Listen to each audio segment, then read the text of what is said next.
네, 그 엘리자베스 여왕의 이야기는 참 재밌는 이야기죠. 그래서 결론적으로 엘리자베스 여왕은 자신의 처한 신분 때문이었는지 끝까지 결혼을 안 했죠. 결혼을 안 하고 또 유명한 얘기가 있죠. 자기는 영국과 결혼했다고 얘기를 하면서 영국을 이제 부를 만들어내고 또 1601년에 지금도 모든 행정학, 정치학, 경제학, 사회복지, 인문사회에 관련 법학 모든 학문 중에 가장 모든 학문이 다 이 구빈법을 운운할 정도로 유명한 1601년에 구빈법을 만들고 놀랍게도 1603년에 돌아가시죠. 참 그러면서 이제 이 구빈법을 통해 가지고 부를 지키는 법률적 울타리까지 만들어 놓고 돌아가심으로써 영국이란 나라를 이제 최고의 나라를 만들었는데 어쨌든 그렇습니다. 그러한 영국의 구빈법을 인해서 엘리자베스 여왕을 이해해야만 국가의 체제, 사회복지의 연계, 또 그것이 왜 사회복지법을 공부하는가라는 것까지 연결될 수 있을 것 같습니다. 자, 그럼 우리나라는 어떻습니까? 우리나라 여러분들, 우리나라도 만만치 않은 히스토리가 있거든요. 우리나라도 이제 사회복지법이라고, 지금 사회복지법이라고 얘기하는 이제 사회사업법이라는 것을 만들었어요. 언제 만들었어요? 깜짝 놀라면 지금 대한민국이라는 나라에서 사회복지법이라는 법이 언제 만들어졌는지 아세요? 1960년대, 70년대, 80년대, 90년대, 2000년대 언제 같으세요? 1971년도죠. 그러면 어떻습니까? 그때 당시 한국이 북한보다도 강했던 시절이잖아요. 그럴 때 법률 이름이 사회복지법, 사회사업법이라는 걸 만든 거예요. 그러면은 그때부터 우리가 사회복지에 대한 관심이 있었을까요? 여러분들 어떻게 생각하세요? 좀 잘 생각해 보세요. 갸우뚱하죠? 1971년이요? 81년도 아니고 91년도 아니고요. 왜 사회복지사업법을 이렇게 일찍 만들었어요? 궁금해 하셔야 돼요. 이거 굉장히 중요하거든요. 1971년에 물론 1981년에 우리 전두환 정권 시작하면서 그 기치가 선진복지국가 건설에 복지라는 단어가 나오죠. 그리고 또 10년 뒤에 선진복지국가 건설이라는 게 나왔는데 여러분들 전두환 대통령과 복지라는 단어가 또 어울려요? 아니잖아요. 겨우 뭐 우리나라가 지금 베트남보다 더 가난했던 시절이죠. 81년도면은. 그랬던 시절에 복지국가를 건설해라는 용어가 나오고 1971년도에 사회복지사업법이 만들어졌다고요? 이거 여러분들 의아해 하셔야 되는 거예요. 왜 그럴 수밖에 없었는가를 설명을 드릴게요. 자, 이제 뭐 여러 가지 설이 있습니다. 저는 지금 제가 말하는 설을 이제 주창하는 편이죠. 뭐 안 그러셨다는 분들도 있는데 어쨌든 저는 이게 다수설이라고 얘기하는데 사회복지사업법은 여러분도 지금도 사회복지사업법을 보게 되면 법인과 국가가 법인, 사회복지와 관련된 일을 하는 곳을 어떻게 다스릴 것인가를 굉장히 강조를 하고 있어요. 사회복지 법인을 정하고 있고 법인은 어떤 성격이냐 정하고 있고 법인의 이사는 어떤 성격에 대한 어떤 사람들로 구성되어야 될 것이고 우리가 도가니법도 역시 사회복지사업법이거든요. 도가니법이 사회복지사업법에 나와 있는 이사의 규정을 사회 외부 이사로 둬야 된다라는 것을 만드는 게 도가니법이거든요. 그럴 정도로 사회복지사업법이라는 것이 굉장히 강력하게 법인을 통제하는 내용을 많이 담고 있습니다. 자, 그런 이유가 어떻게 된 거냐면, 우리나라 사회복지사업법은, 출발이 이렇게 되죠. 우리나라의 사회사업이라는 것은 주로 1950년에 6.25 전쟁이 끝나고 나서 전쟁으로 인해 나타났던 과부들을 돌보기 위해서, 나라가 돈이 없다 보니까 누구 돈이 들어왔을까요? 외국의 자원이라고 얘기하거든요. 외원이 들어오게 됩니다. 외원이 들어와서 한국의 가난한 사람들과 불쌍한 사람들 돕죠. 그때 많이 나타난 게 여러분들 잘 아는 고아원이에요.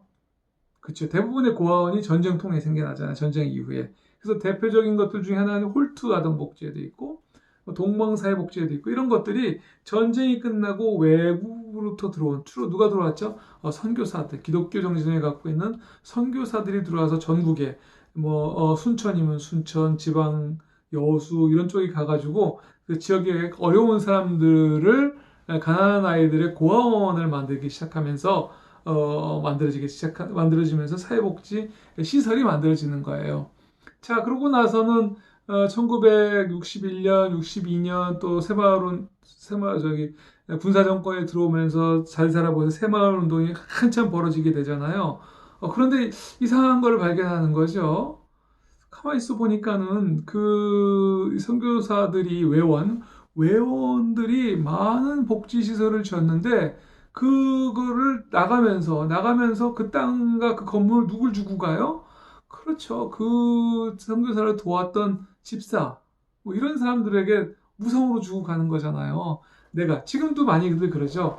해외의 베트남이라든가 캄보디아라든가 시골에 가서 또 아프리카도 그렇고 우리 뭐 선교사님들이 건물을 짓고 학교를 짓고 교회를 짓고 우물을 파고 뭐라고 하고 나면 그걸 본인 거라고 하지 않고 그 나라의 말을 잘 들었던 포교되어진 그 누군가한테 주고 오잖아요. 이 땅은 앞으로 네가 맡아서 아이들 잘 살펴거라 하고 주잖아요. 같지 않잖아요. 그렇듯이 우리도 그런 거예요. 대부분 외원에 들어왔던 자원의 선교사들이 돌아가면서 자기랑 같이 일했던 한국인분한테 그걸 넘겨주죠. 넘겨주고 떠난단 말이에요. 근데 이분이 그걸 받아가지고 열심히 열심히 계속해서 구제 활동을 하는 거, 사회복지 활동을 하게 되는 거죠. 고아원도 만들고 모자원도 만들고 또 뭐 그렇죠. 주로 그렇게 만들어서 계속 운영을 하는 거죠. 또 장애인 시설로도 확대시켜서 만들게 되고 버려진 고아는 계속 늘어나고 장애인도 늘어나고 그래서 시설을 만들면서 커다란 이제 복지 타운과 영역이 되는 거예요. 자, 이제 이걸 봤더니 새마을 운동을 하면서 국가가 봤더니 이렇게 보이는 거죠. 저 사람들은 노력하지 않고 외원을 자기화시킨 거잖아요. 그러니까 불로소득이라고 단정을 하는 거예요. 군사정권이. 그래서 쉽게 말하면 불로소득으로 단정하는데 하지만 그 사람들이 관리 운영했던 그 공은 또 인정해 줘야 되잖아요. 그렇죠? 그러니까 재산은 누가 갖고 가? 국가가 갖고 가고 운영권을 주는 거예요. 이것이 바로 사회복지 사업법이 되는 거죠. 사회복지 사업법을 만들어서 사회복지 사업을 하는 사람들은 네가 얻어진 것이 아니라 외원으로 맡아진 불로소득이니 그 재산은 누구 거야? 국가에 주고 넌 단지 당신은 운영 관리만 하여라 라고 서로 상호 타협을 하게 되는 거죠. 상호 타협을 하면서 이제부터 사회복지 법인은 누가 주인이 되는 거예요? 국가의 소유가 되는 거죠. 그래서 지금도 법인을 만들려고 그러면 어때요? 일정 정도의 자본을 국가에, 그쵸? 자본을 누구한테 주는 거예요? 국가에 주는 거죠. 그리고 내가 운영하게 되는 거죠. 그러니까 대한민국만 독특한 제도를 갖고 있죠. 내 돈 갖고 내가 사업하는 것이 아니라 사회복지를 하려면 사회복지 법인을 만들어야 되고 법인을 만들기 위해서 일정량의 자본을 국가에 투입시켜줘야 되는 거예요. 그리고 그렇게 되면서 운영권을 받게 되는 거죠.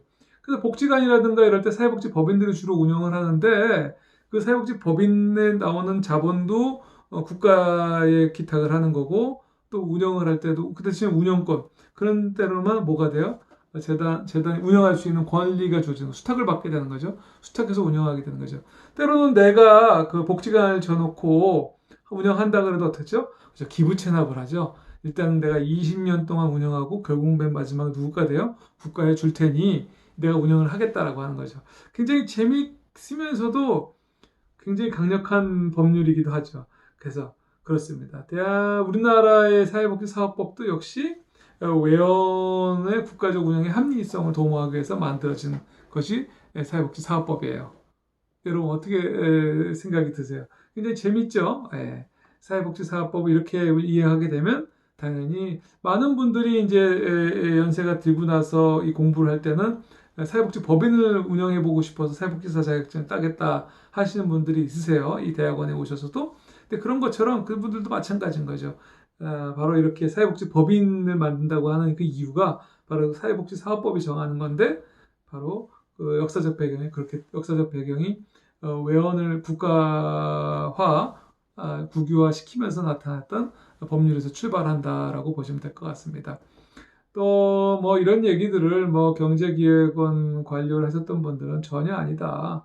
국가가 그렇게 한 거 아니다라고 얘기를 하시는데 어쨌든 간에 그런 과정에서 국가가 자원을 갖고 국유화시키고 그 운영권만 그걸 그 민간에게 주는 방식을 취하면서 한국의 사회복지 시설은 발전해 왔죠. 그 사이에 뭐 형제복지원이라든가 뭐 또 이런 곳에서는 또 그 국가 재건 사업을 하면서 불황인들이라고 하는 사람들을 또 그쪽에 가다 놓는 또 하나의 사회적 도피 시설로 대피 시설로 만들어 놓는 하나의 제2의 형무소 같이 만들어 놨다고 해서 나중에 지금도 그 형제복지원 사건은 법률에서 다루고 있지 않습니까? 법원에서 그 피해자에 대해서 보상을 하라고도 하고 그런 암울한 역사에서 역시 국가 통제 하에서 강력한 국가 통제 하에 놓였던 사회복지 시설들이 그 작동할 수밖에 없었던 또 내면의 이유가 그런 데 있었다고 볼 수 있을 것 같습니다. 자, 오늘은 이렇게 딱 두 가지 역사적 배경에서 구빈법을 통해서 봤을 때 국가의 체제를 지키기 위해서 사회복지법은 일정적으로 작동했다라는 점, 또 한국에 있어서도 한국이 새로운 경제 발전을 위해서 불균형 성장이라고 얘기하죠. 경제 성장하는 쪽으로만 몰입하면서 사회적 약자를 돌볼 수가 없었잖아요. 그럴 때 사회복지 시설에 가둬두게 하고 그걸 통제할 수 있도록 만든 법이 사회복지 사업법이었다는 것이고 그 재원조차도 불로소득이라고 단정지어서 외원으로부터 온 그 자본을 국가에 귀속시키는 그 강력한 법을 만들어 가지고 또 사회복지 법인이라는 제도를 만들어서 우리가 추진했다는 점에서 굉장히 독특한 형태를 보이고 있다는 점도 말씀드릴 수 있을 것 같습니다. 뭐 나머지 것들은 뭐 책이라든가 여러분들 나와준 그 자료를 참고해 보시게 되면 알 수 있을 것이고요. 예, 사회복지법은 이렇게 발전을 해왔습니다. 나름대로 흥미 있었으면 좋겠습니다. 여러분들 또 질문거리가 있으시면 카톡이나 이런 거로 좀 질문 좀 부탁드릴게요. 그 어렵다고 하시는 분들이 많으시는데 최대한 쉽게 말하려고 이렇게 막 좀 하다 보니까 중언부언하는 감이 없진 않은데 여러분들 잘 이해해 주셨으면 고맙겠습니다.